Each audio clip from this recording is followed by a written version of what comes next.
20장 1절부터 18절 말씀입니다. 창세기 20장입니다. 창세기 20장 1절부터 18절 말씀입니다. 창세기 20장 전체의 내용인데요. 창세기 20장 1절부터 18절 말씀입니다. 제가 준 성경으로 구약 25쪽에 있습니다. 창세기 20장 1절에서 18절 말씀입니다.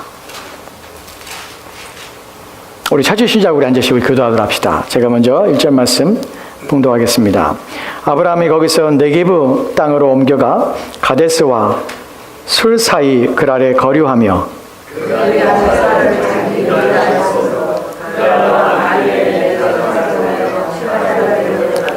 그 밤에 하나님이 아비멜렉에게 현몽하시고 그에게 이르시되 내가 데려간 이 여인으로 말미암아 내가 죽으리니 그는 남편이 있는 여자임이라. 아비멜렉이 그 여인을 가까이 하지 아니하였으므로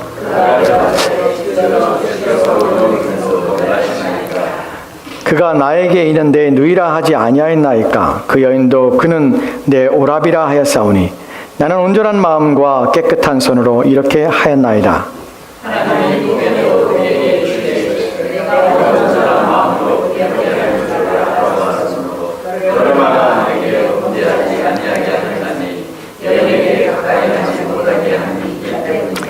이제 그 사람의 아내를 돌려보내라. 그는 선지자라. 그가 너를 위하여 기도하리니 내가 살려니와 내가 돌려보내지 아니하면 너와 내게 속한 자가 다 반드시 죽을 줄 알지니라.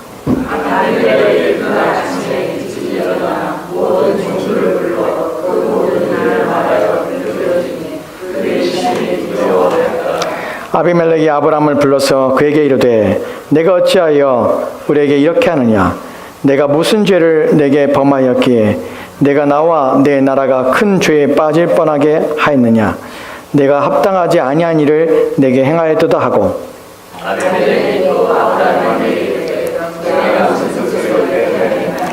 아브라함이 이르되 이곳에서는 하나님을 두려움이 없으니 내 아내로 말미암아 사람들이 나를 죽일까 생각하였으며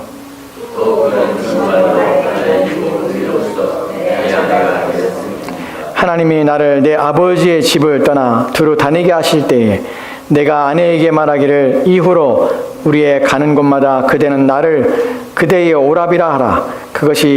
이것이 그대가 내게 베풀 은혜라 하였노라. 아비멜렉이 양과 소와 종류를 이끌어 아브라함에게 주고 그의 아내 사라도 그에게 돌려보내고 아브라함에게 이르되 내 땅에 내 앞에 있으니 내가 보기에 좋은 대로 거주하라 하고 사라에게 이르되 내가 큰 천지를 내 오라비에게 주어서 그것으로 너와 함께 하늘로 살아가셔서 내 뜻을 다니게 하였노니 내 이름이 다 해결되었느니라. 아브라함이 하나님께 기도하며 하나님이 아비멜렉과 그의 아내와 여종을 치료하사 출산하게 하셨으니 여호와께서 기도하며 아브라함의 아내 사라에게 이르러 아비멜렉에게 제로 이름을 가르치셨습니다. 아멘. 우리 잠깐 같이 기도하도록 합시다. 하나님 감사합니다. 우리에게 말씀을 주시고 하나님 누구신지를 알게 하시고 그래 하나님 어떻게 섬기며 또 하나님이 어떠한 것을 원하시는지 또 우리가 하나님을 통하여서 얻게 되며 또한 우리가 누리게 되는 것이 무엇인지를 말씀을 통하여 알게 하심을 감사합니다. 오늘 주의 말씀을 통하여 하나님 누구신지를 다시 한번 우리의 마음에 이해하며 깨달으려 합니다. 진리의 말씀이 선포될 때에 우리의 마음이 이해하게 하시고 그 말씀의 의미가 깨달아지게 도와주시고 우리의 마음에 깊이 박히게 하여 주옵소서. 주께서 생명의 말씀을 우리의 심령에 부어주시기를 소망하며 살아계신 예수 그리스도로 기도합니다. 아멘. BBC에서 영국 방송이죠. BBC에서 설문조사를 했습니다. 영국에 있는 사람들에게 설문조사를 했는데 1000년이라는 기간 동안에 가장 위대하고 가장 탁월한 문학가를 선택해달라는 질문을 했습니다. 그래서 이제 리스트를 매기기 시작했는데 그 설문조사에서 지난 1000년 동안 최고의 문학가는 누구였냐면 사람들이 선택한 문학가는 섹스피어였습니다. 우리가 잘 아는 섹스피어가 첫 번째 자리를 차지했습니다. 두 번째에 2위를 했던 사람이 있는데 의외였습니다. 이 사람은 잘 알려지지 않은 사람입니다. 여러분에게 이름을 말해도 여러분이 잘 처음 들어볼 텐데요. 제인 오스틴이라는 여자입니다. 이 여자는 문학 작가였는데 1700년도에 살았던 여자입니다. 근데 이 여인이 쓴 글이, 이 책이 유명한, 그리고 많은 사람들이 알고 있는 책입니다. 그 책의 제목이 이름이 무엇이냐면 오만과 편견이에요. 혹시 읽어본 사람이 있는지 모르겠는데 오만과 편견.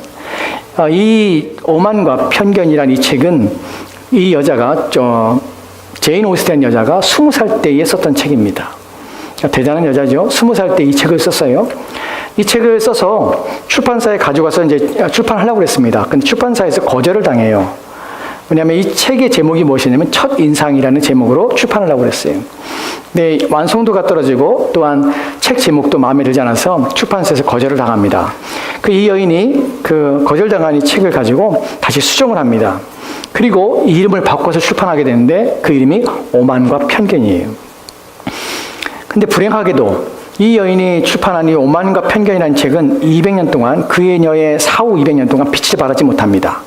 그러다가 20세기에 들어서 이 책이 재발견되기 시작하고 사람들에게 읽히기 시작해요. 지금은 오만과 편견이라는 책은 사람들에게 사랑받는 책 중에 하나가 되었습니다. 이 책은 16세기 이 제인 오스틴이 살았던 그 시대의 상황들, 그 시대의 남녀의 사랑에 관한 이야기들을 소설로 기록한 책입니다. 여러분이 한번 기회가 있으면 한번 읽어보면 너무나 재미있는 책입니다. 여기 한 주인공이 나오는데, 주인공 두 남녀가 나오는데, 주인공 여자의 이름은 엘리자베스예요. 그래서 아버지는 이 엘리자베스의 리지라고 부릅니다. 이 리지는 베넷 가문의 두 번째 딸이에요. 딸이 5이 있었는데 여기 둘째 딸이었습니다. 이 베넷 가문은 어떤 가문이냐면 이전에는 중세에 가문이 부와 명예를 가지고 대부분 가문들이 존속을 하는데 사실은 이 베넷 가문은 몰락한 가문이에요.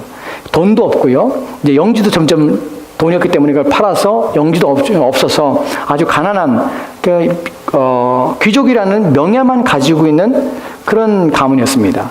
이 가문의 어머니는 너무나 세속적이어서 꿈과 소몽이 무엇이냐면 딸 5을 부유한 집에 시집을 보내는 것이, 그 자기의 가문을, 무너진 가문을 이렇게 세우는 것이 어머니의 꿈이었습니다. 이 둘째 딸인 이 리지, 엘리자베스는 총명하고 똑똑한 여자였습니다. 근데 이 여자가 누구를 만나게 되면 다윗이라는 남자를 만나게 됩니다. 이 다윗이 누구냐면 다윗이 가문의 후계자인데요. 이 다윗이 가문은 어떤 가문이었냐면 당시에 있어서 명망이 있는 가문이었습니다. 돈도 있고요, 명예도 있고, 또한 이 가문에는 이 남자는, 다윗이라는 남자는 아주 탁월하게 잘생긴 남자였습니다. 건장한 청년이었고 멋진, 사람들에게 호감을 불러일으킬 만한 사람이었습니다. 이 두 사람이, 이 엘리자베스라는 여자와 이 다윗이라는 남자가 무도회에서 만나게 됩니다. 이때에 이 두 남자가 첫눈에 사랑에 빠지는 것이 아니라 첫눈에 둘이서 서로에 대한 악감정을 갖게 됩니다. 어떻게 일이 벌어지게 되냐면 다윗이라는 남자는 그 지방 사람이 아닌데 그 지방에 다른 사람의 초대를 받아서 그 무도에 참석하게 됩니다. 참석하게 되어서 무도에서, 근데 이 사람은 돈도 많고 또한 부유한 집안이지만 이 사람은 부끄러워서 사람들과 사교가 별로 좋지 않은 사람이에요. 사람들이 겉으로 볼 때는 되게 오만해 보이는데 사실은 그 자신이 가지고 있는 것 때문에 이 사람은 약간 오만한 마음, 오만한 생각을 가지고 살아갑니다. 근데 이 사람이 무도에서 이제 남자들이 춤을 청하고 여자들이 춤을 추는 시간이었습니다. 이 다윗이라는 사람과 또한 한 사람이 얘기를 하는 가운데 여기에 모인 여자들 가운데 이제 한 사람을 평을 하기 시작합니다. 근데 그 중에 이 엘리자베스의 평을 합니다. 엘리자베스라는 여자가 있는데 참 예쁘지 않아? 라고 말하자 이 다윗이가 뭐라고 말하냐면 못 볼 정도는 아니야 라는 말을 해요. 근데 그것을 우연히 엘리자베스 여자가 우연히 그 다윗이가 말하는 얘기를 듣습니다. 그리고 화가 나요. 그리고 그 다음부터 이제 이 남자를 편견을 가지고 보는 것이에요. 그래서 이 남자에 대해서 험담을 하면서 이 남자에 대해서 아주 불평을 하며 악담을 하기 시작합니다.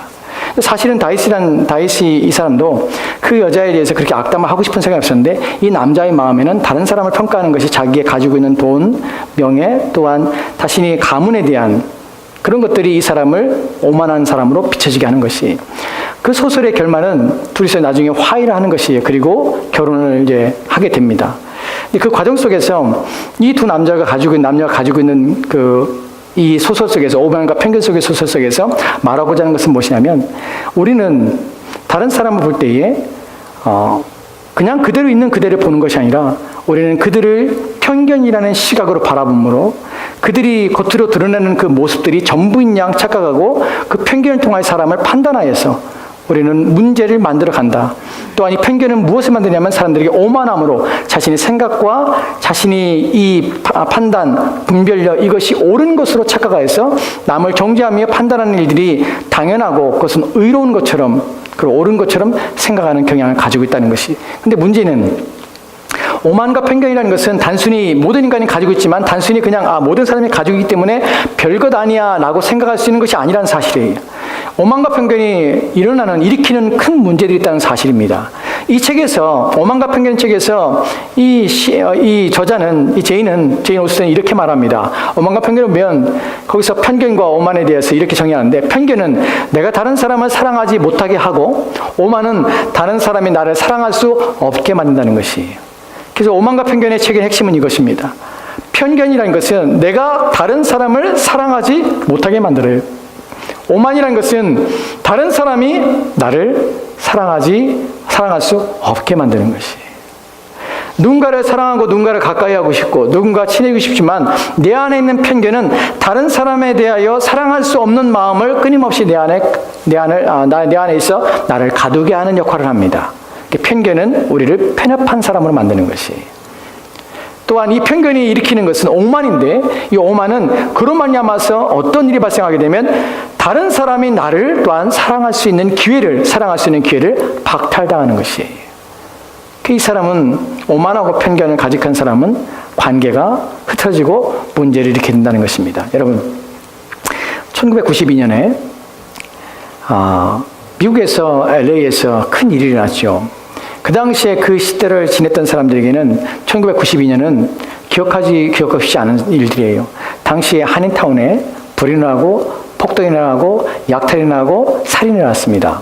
여러분, 흑인 폭동이 일어났다는 것이, 로드니 킹 사건이 그때 일어났던 것이에요. 근데 그 1년 전에 어떤 사건이 있었냐면 리코스터에서 한 사건이 일어납니다. 두순자라는 여인이, 그때 49세 여인이에요. 49세 먹은 이 여인이 살인을 합니다. 흑인 여자아이를 살인을 해요. 네, 그 일이 어떻게 발생했냐면, 그날 아침에 이 두순자 씨가 가게문을 열고 오픈하고서는 손님을 받기 시작합니다. 근데 한 흑인 여자아이가, 15 먹은 여자아이가 들어옵니다. 그래서 그 여자아이가 물건을 사기 위해서 돌아다니면서, 그때에 이 두순자 씨가 무엇을 보게 되냐면, 이 흑인 여자애가 주스 한 병을 꺼내 들고 자기 가방에 넣는 걸 봐요. 이 여자는 무슨 생각이 들었냐면, 제가 물건을 훔치는구나 라고 생각을 합니다. 근데 사실은 훔치는 것이 아니었어요. 왜냐하면 이 여자아이는 이 주스를 가방에 넣는 것이 손에 들고 다니면 불편하기 때문에 가방에 넣어서 보이도록 해서 나중에 계산을 하고 했던 것이. 근데 이 두순자 씨가 왜 이런 마음을 갖게 됐냐면, 리퀘스트를 하면서 많은 흑인들이 와서 물건을 훔치는 것을 많이 봤어요.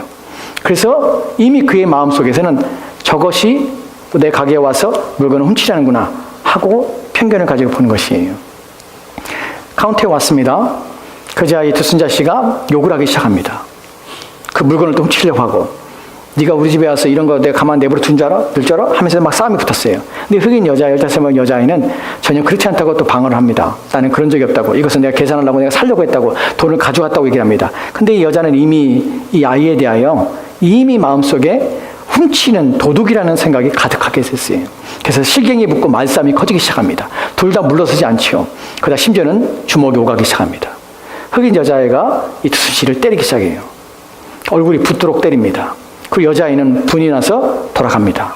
근데 이 두순자 씨가 돌아서는 그 아이를 향해서 총을 그대로 쏴버립니다. 그 아이는 거기서 직사합니다. 법정에 섰습니다. 이 판결 속에서 그 CCTV를 통해서 드러난 사건을 통해서 판사들은 배심원들이 결정하기를 이것은 정당방위라고 판결을 내립니다. 다행히 살인죄를 면하게 됐어요. 그런데 이 49살 먹은 이 두순자 씨는 그 후로 흑인들에 의해서 살해당할지 모른다는 두려움 때문에 자기의 신분을 숨길 뿐만 아니라 지금도 살아있는지 아니면 죽었는지 아무도 모르는 상태로 되어버렸습니다. 인생이 한순간에 망가져버린 것 된 것이에요. 이 사건은 1년 후에 로드리 킹 사건을 통해서 흑인들이 한인타운을 보복하고 방화하며 약탈하며 살인하는 동기가 됩니다.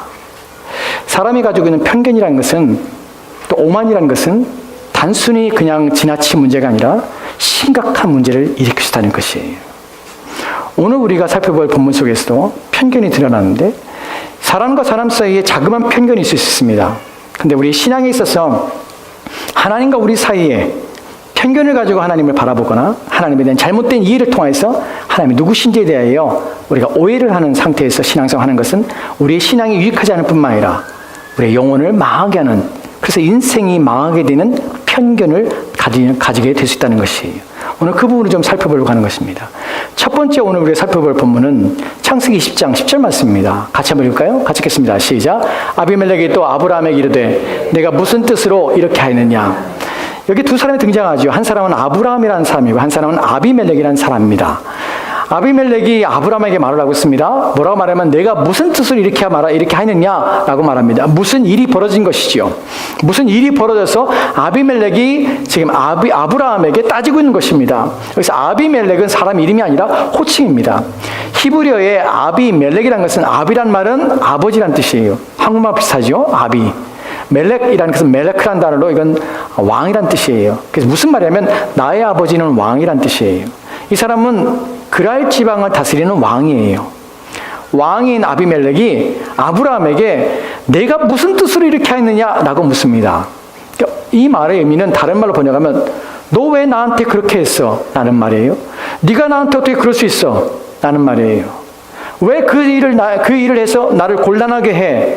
라는 말이에요. 그럼 아브라함이 이 아비멜렉에게 무슨 일을 했기에 아비멜렉이 아브라함에게 너 왜 나한테 그렇게 해? 왜 그 일을 하니?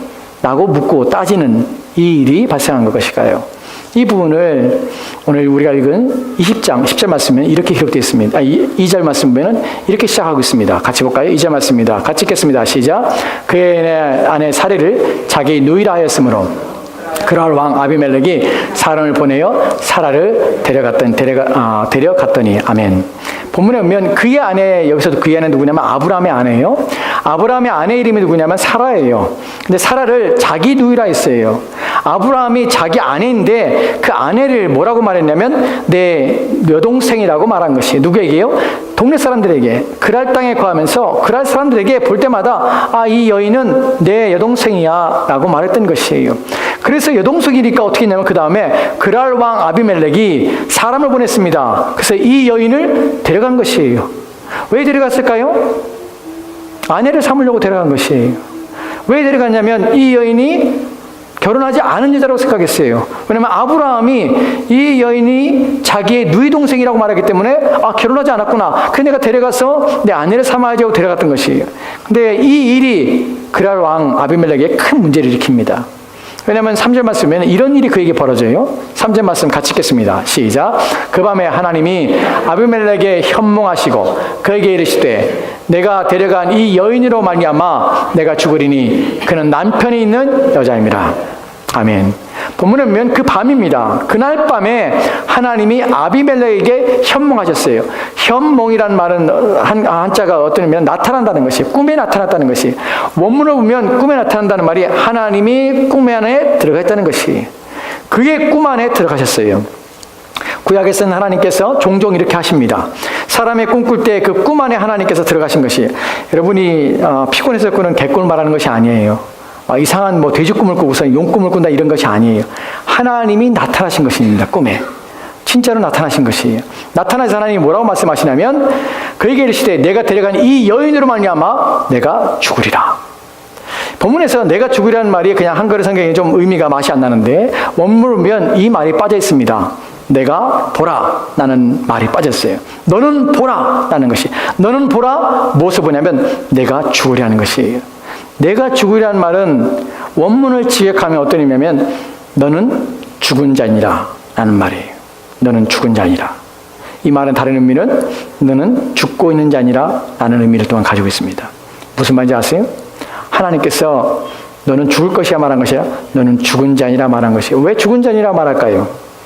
왜냐하면 하나님께서 무엇인가를 결정하시고 무엇인가를 하기로 하셨다는 것은 반드시 성취가 되고 이미 이루어진 것과 매일반이기 때문에 하나님께서 너는 죽으리라 한 것은 이미 죽은 것과 같은 것이에요. 그래서 본문에서 너는 이미 죽은 자니라 라고 말하는 것이에요. 종종 우리도 화가 나면 그런 표현 씁니다. 그렇지 않습니까? 우리 어렸을 때 우리 친구들하고 20대 때 친구들하고 막 장난하다가 툭 치고 도망가거나 화를 내게 하면 너 죽었어 라고 말합니다. 너 죽었어? 라고 말해요. 죽을 거예요? 얘 죽은 거 아니에요. 너 죽을 거야? 아니면 그것이 아니라 넌 죽었어 오늘. 이런 표현을 써요. 죽었다는 과거형을 써요. 왜 과거형을 쓰는지 아십니까? 왜냐하면 그 일에 대한 확신을 던지기 위해서 너 오늘 죽었어 라는 말을 쓰는 것이. 하나님께서 너는 죽었어 라고 말합니다. 이 사람은 죽은 자처럼 된 것이. 여기에 대하여 아비멜렉이 하나님께 하는 말이 있습니다.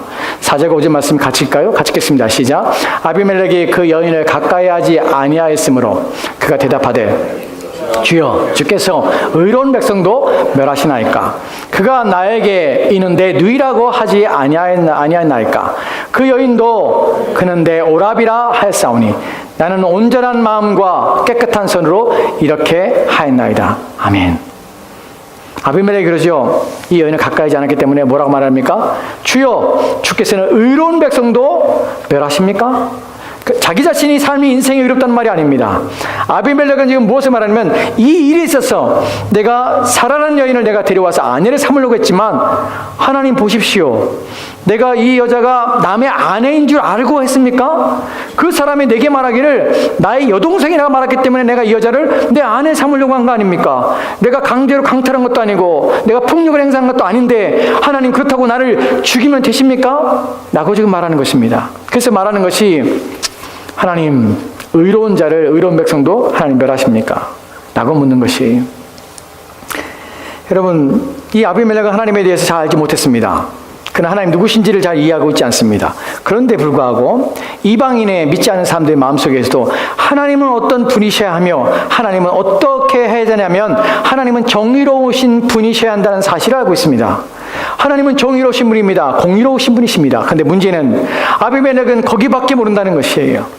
하나님이라면 정의로워야 되지 않습니까? 하나님이라면 의로운 자를 죽이면 안 되지 않습니까? 라는 것에 대하여 알 수 있습니다. 하지만 그것은 하나님의 일부분이고 아비멜렉이 모르는 부분이 있습니다. 또 알아야 하는 부분이 있습니다.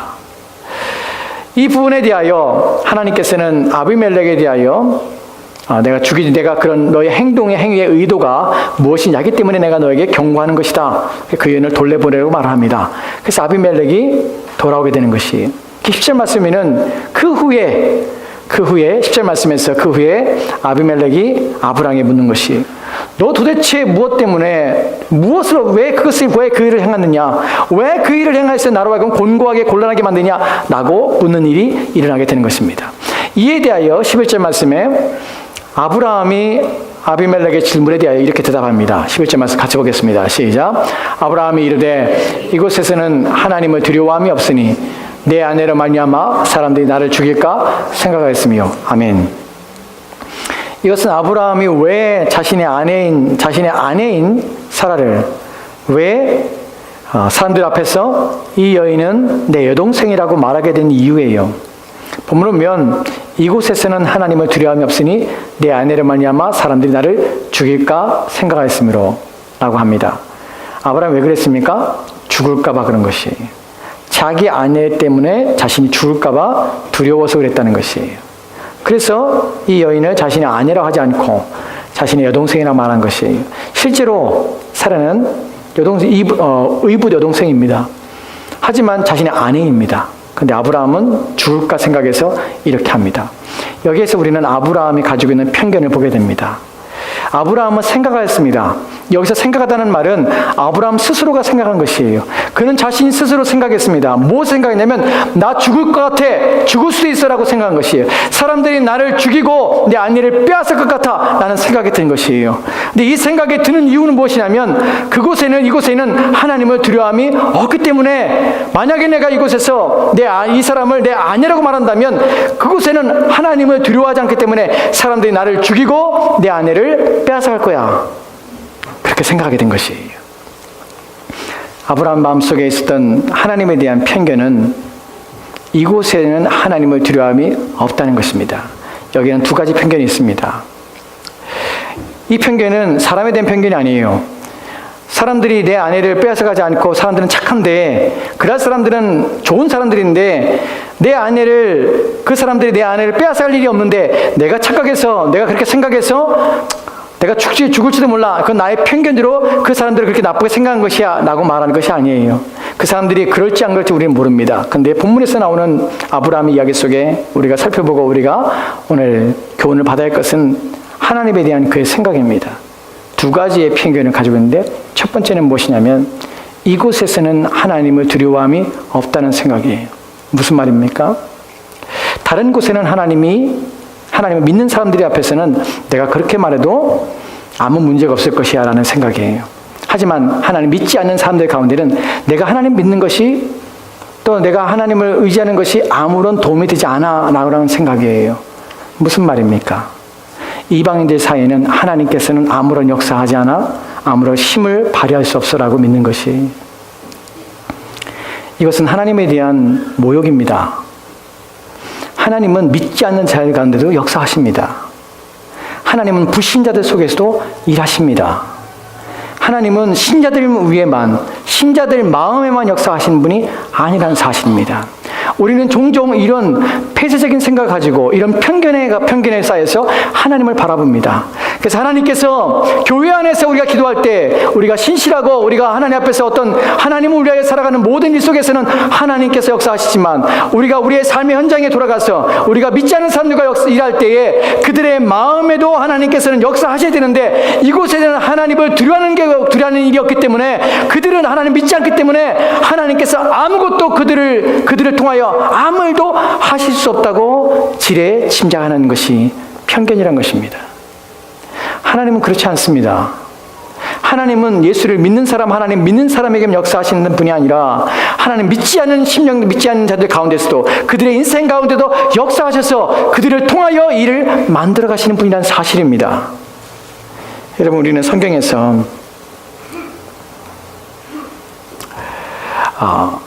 루시라는 여인과 또한 에스라는 여인의 모습 속에서 하나님께서 어떻게 역사하신지를 보게 됩니다.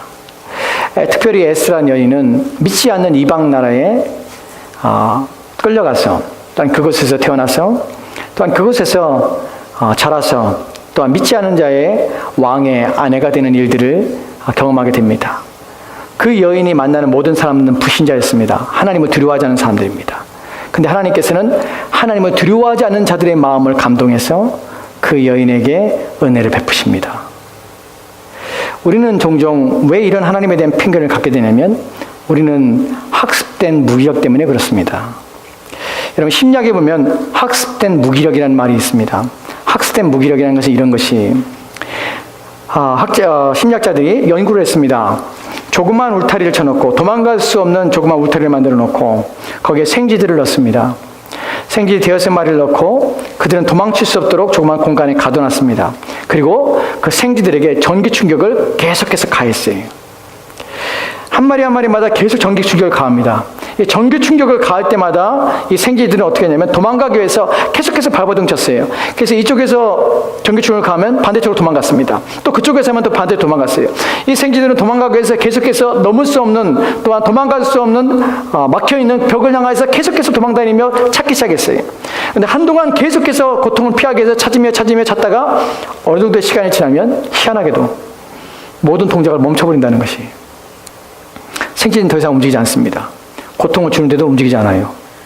안 아픈 것이 아니에요. 아픈 것이 익숙해진 것이 아니에요. 무슨 일이 벌어졌냐면 학습된 것이에요. 무엇이? 내가 이 고통을 당하는 일에서 나는 도망갈 수 없게 됐구나. 나는 피할 수가 없구나 낳는 것이 학습된 것이에요. 이것이 학습된 무기력이라는 것이에요. 여러분, 우리는 종종 뉴스나 신문을 통해서 볼 때 왜 이렇게 살지? 왜 이런 고통 속에서 왜 사람들이 이렇게까지 이 오랫동안 이렇게 인생을 살지? 라는 생각을 합니다. 매 맞는 아내에 대한 얘기를 들어보신 적 있습니까? 10년, 20년 동안 매를 맞았어요. 마지막에 최후에 그 여인이 남편을 살해합니다. 왜 살해했냐면 도망칠 곳이 없기 때문에 그래요. 왜 그러면 20년 동안 왜 맘 맞고 살았습니까? 왜 그걸 견뎠습니까? 이것이 처음에는 매를 맞는 것이 익숙하지 않습니다. 반항도 하고 싸움도 합니다. 근데 이것이 반복되고 반복되면서 학습된 무기력의 마음에 나는 어쩔 수 없구나. 나는 이 상황에서 내가 할 수 있는 것은 이 고통을 그냥 짊어지고 사는 것이구나 라고 체념해버리는 것이, 그것이 학습된 무기력입니다. 왜 이야기를 하냐면 우리의 신앙에서 우리는 매일 일상 속에서 하나님의 매일 우리 인생 속에서 무엇인가 일으키를 원합니다. 매일매일 우리가 바라는 것들이 이루어지기 원하고요. 우리가 기대하는 것들이 성취되기 원합니다. 근데 우리의 현실 속에서 우리는 매일매일 우리가 바라는 것, 우리가 원하는 것들이 성취되지 않는 상황 속에 빠지게 됩니다. 그리고 우리가 매일매일 만나는 사람들은 믿음의 사람들이 아니에요. 신앙의 사람들이 아닙니다. 그들은 불신자입니다. 그 불신자를 대할 때마다 우리 마음속에서는 무슨 일이 벌어지냐면 신앙과 하나님께서는 내가 원하는 것, 내가 바라는 것을 할 수 없는 분이시오. 그분은 교회 안에만 있지 내 현실 속에서 이 무거운 짐 속에서 내 이 무기력감 속에서 나를 건지거나 역사하실 수 있는 능력이 있지 않아 라는 것이 우리가 현실 속에서 갖게 되는 우리의 무기력감이에요. 그래서 우리는 하나님에 대해서 이렇게 어떻게 생각하냐면 하나님은 우리로 하여금 내가 하나님 앞에 기도하며 내가 하나님 앞에 내 신앙과 내 예배하며 하나님 앞에 나오는 이 모든 것들에 대해 기뻐하실지 모르지만 실제로 내 삶 속에서 내 인생 속에서 벌어지는 일 속에서는 하나님은 그 모든 것들에 대해서 믿지 않는 불신자들 속에 내 현실의 상황 속에서 아무것도 할 수 없는 분이라는 사실로 우리는 그것을 하나님에 대한 편견을 가지게 된다는 것이, 그것이 굳어지면 기도에 무의미함이 생기고 하나님에 대해 간절히 찾는 것이 의미 없어지는 것이에요. 그것이 하나님의 편견이 우리를 신앙을 죽게 만드는 것입니다. 여러분, 하나님은 교회에도 계시지만 우리의 삶 속에도 계실 뿐만 아니라 우리 안에도 계시지만 믿지 않는 자들의 인생 가운데서 역사하신 분이라는 사실을 기억하십시오. 그분은 우리의 삶의 전부를 주장하실 뿐만 아니라 불신자의 인생 속에서 그들의 삶을 돌이켜서 우리를 유익하게 하시는 분이라는 사실입니다. 하나님께서는 우리의 마음에만 감동하시는 것이 아니라 믿지 않는 자들의 마음에도 감동하셔서 우리의 필요를 채우시고 우리를 도우실 수 있는 분이라는 사실을 여러분이 믿으셔야 합니다. 속지 마십시오. 하나님은 교회에만 계시다는 사실을 속지 마십시오. 하나님은 믿는 자에게만, 믿는 사람에게 통하여서만 나를 위해서 도움을 주고 나를 유익하게 하셨다는 사실에 대하여 속지 마십시오. 그렇지 않습니다. 하나님은 아니 계신 곳이 없고 하나님 못하실 일이 없다는 사실을 기억하십시오. 아브라함이 가졌던 두 번째 편견입니다. 두 번째 편견은 아브라함은 무엇을 믿으냐면 하나님의 약속을 믿어야 합니다. 하나님께서는 이미 그에게 약속하셨고 또한 그를 지켜주기로 보장하셨습니다. 근데 아브라함은 이곳에서는 하나님을 두려워하는 사람이 없기 때문에 하나님의 약속은 지켜지지 않을 것이고 내 현실의 상황 속에서는 나는 마치 내가 죽을 것처럼 나는 생각되고 내 아내는 빼앗기고 내 가정은 파멸될 것이라고 그의 마음속에 생각했던 것입니다. 하나님을 생각하지 않았기 때문에 그래요. 우리가 한 구절 살펴보도록 합시다. 창세기 18장 14절 말씀입니다. 이 말씀을 같이 읽도록 합시다. 같이 읽겠습니다. 시작. 여호와께 능하지 못한 일이 있겠느냐? 기한이 이를 때에 내가 내게로 돌아오리니 사라에게 아들이 있으리라. 아멘. 본문에 보면 1년 전입니다. 하나님께서 1년 전에 아들을 낳기 전에 하나님께서 아브라함과 사라에게 주신 약속이에요. 뭐라 합니까? 기한이 이를 때에, 기한이란 말은 1년 후에라는 것이에요. 1년 후에 때가 이를 때 내가 내게로 돌아오리니 사라에게 아들이 있을 것이라 말하는 것이에요. 사라에게 아들이 있는 것이에요. 사라가 아들을 낳습니다. 사실 이때가 놀라운 것은 이때가 사라의 나이가 89이에요. 그때 아들을 낳게 한다는 것이에요. 근데 뭐라고 말합니까? 첫 번째, 여호와께 능하지 못할 일이 있겠느냐고 말하는 것이 없다는 것이에요. 이때 아브라함의 나이 몇 살입니까? 99세예요. 1년 후에 내게 아들을 낳을 것이야. 그런데 이 일이 있고 나서 창세기 18장 14절 이 말씀 후에 무슨 사건이 나면 바로 그랄 사건이 일어나는 것이에요. 아비멜렉이 사라를 데려간 것이에요. 그 일을 하면서 아브라함 마음속에 내 아내는 아내가 아니라 당신 나 여동생이라고 말해 라는 말이 일어난 것이, 여러분, 하나님께서 능하지 못할 일이 없다면, 그리고 1년 후에 너의 아들이 태어날 것이라 말했다면, 여러분, 아브라함이 두려워할 일은 없습니다. 하나님의 능력을 믿었다면 아브라함은 이 여인이 내 아내라고 말해도 상관없습니다. 왜냐하면 1년 후에 아브라함은 자신의 아들을 낳아야 되기 때문에 죽을 수가 없어요. 1년 후에 사라는 누구의 아들을 낳아야 됩니까? 아브라함의 아이를 낳아야 돼요. 그렇다면 1년 후에 이 여인은 다른 사람의 아이를 가질 수가 없어요. 이 약속을 아브라함이 믿었다면 아브라함은 그랄 땅에서 이 여인을 자신의 누이라고 속이지 않아도 됐습니다. 근데 하나님의 능력을 믿지 않은 것이죠. 무슨 생각한 겁니까? 하나님은 할 수 없다고 생각한 것이. 여러분, 우리는 이렇게 신앙의 편견을 가지고 하나님의 능력을 제한합니다. 그리고 하나님은 하실 수 없다고 믿습니다. 내 인생에 하나님께서 하실 수 있는 것이 없습니다. 하나님, 내 인생에서 하나님의 도우심이 필요할 때가 있지만 하나님께서는 이것도 못하고 저것도 못하실 것 같습니다. 이것은 그래서 내 인생에서 나만 짊어지고 갈 수밖에 없는 어려움입니다 라고 우리는 생각합니다. 그렇지 않습니다. 하나님은 하실 수 없는 것이 없습니다. 하나님께는 능하지 못한 일이 없습니다. 문제는 무엇이냐면 우리가 그분을 신뢰하지 않고 그분을 의지하지 않는다는 것이 문제입니다. 여러분, 편견은 다른 사람을 사랑할 수 없습니다. 우리가 하나님을 향하여 편견을 가지고 있는 한 하나님을 온전히 사랑할 수 없습니다. 하나님을 온전히 의지할 수도 없습니다. 우리의 편견은 오만해져서 하나님이 신뢰하지 않기에 누구를 의지할 수밖에 없습니까? 자기 인생 자신을 의지할 수밖에 없어요. 다른 사람이 나를 사랑할 수 있는 기회를 얻지 못합니다.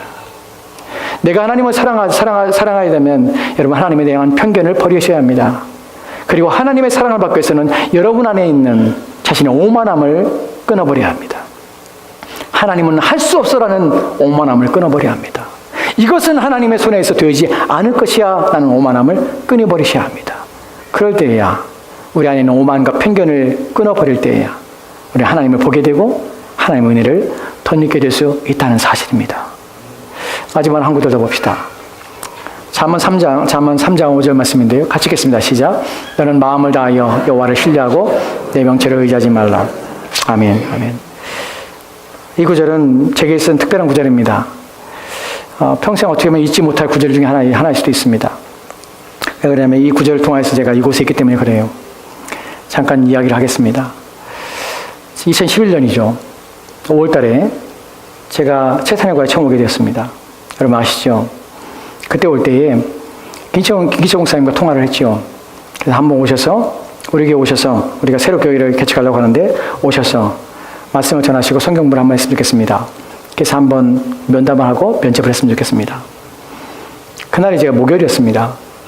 그날 그 전화를 첫 번째 콜을 제가 미스하고, 그리고 바깥에 나가 제가 일을 하고 있었습니다. 학원에서 일을 할 때에 그 전화를 받고 제가 미스하고, 확인하고 두 번째 확인하고 그 전화를 했습니다. 전화를 받고 김기식 목사님 전화를 받으셨어요. 그래서 이런저런 얘기를 하셨습니다. 그때 제가 제 마음속에 어떤 거부될 수 있는 어떤 상황들을 말씀하셨어요. 제가 쉽게 받을 수 없는 얘기를 하셨어요. 그래서 사실 고민했습니다. 어떻게 되나. 그리고 일주일 후에 제가 전화 드리라고 일주일에 전화 드렸습니다. 가보겠습니다. 가서 한번 보겠습니다. 그리고 이제 비행기표를 보내주셔서 제가 비행기표 받았습니다. 근데 문제는 당일날이었어요. 그 전날부터 내가 전화를 했습니다. 왜냐하면 내가 내일 가는데 나는 이곳에 누가인지 모릅니다. 내가 전화했던 분이, 나랑 전화통화했던 분이 누군지도 몰라요. 그리고 이곳에 단지 비행기표 하나 잡고 오늘 여기 와야 되는 것이, 저는 미국에 처음 와서 캘리포니아에 있으면서 다른 주에 가본 적이 별로 없어요. 한 번 미시간에 간 적 외에는 다른 주에 가서 비행기 타고 가본 적이 없어요. 저게 너무 낯선 여행이죠. 어떻게 가는지도 모르고 어떻게 해야 할지도 모르는 상황이었습니다. 그 전날 제가 전화를 통화해서 어떻게 가야 됩니까? 몇 시까지 도착합니까? 거기서 공항에 나오면 누구를 만나야 되나요? 이런 거 물어봐야 되는데 아무 연락이 안 되는 것이에요. 도대체 누가 기다리고 있는지, 또 그 시간에 누가 오기나 하는지, 내가 그 시간에 가면 누가 나를 픽업할 건지, 어디로 가는지 전혀 모르는 상태에서 제가 올 수밖에 없었어요.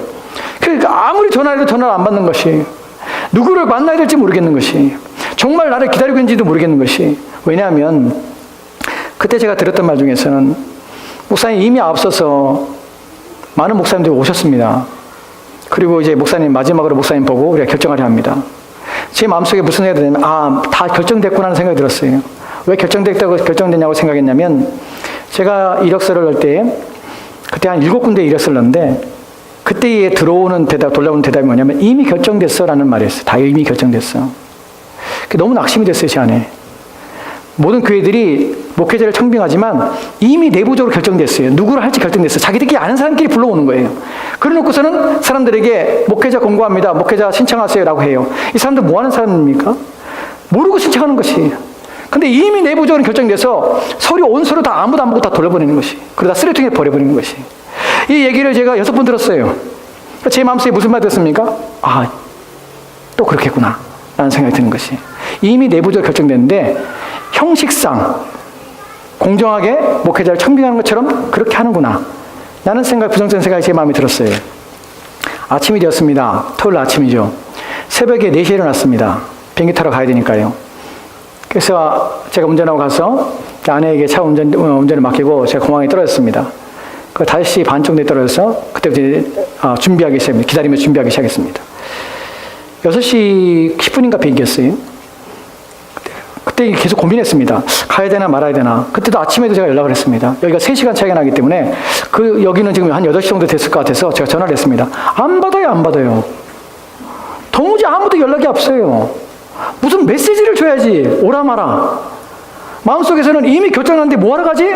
쓸데없이 가는구나. 갔는데 아무도 없어. 그럼 나 여기서 어떡하지? 다시 공항에서 티켓 뜯어가지고 다시 LA로 와야 돼.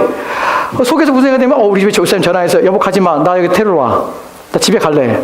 라는 생각이 들 정도였어요. 초조하게 기다리면서 우선 이제 심사를 하고 들어갔습니다. 안에까지. 그때까지도 마음이 계속 갈등했어요. 가야 되나 말아야 되나.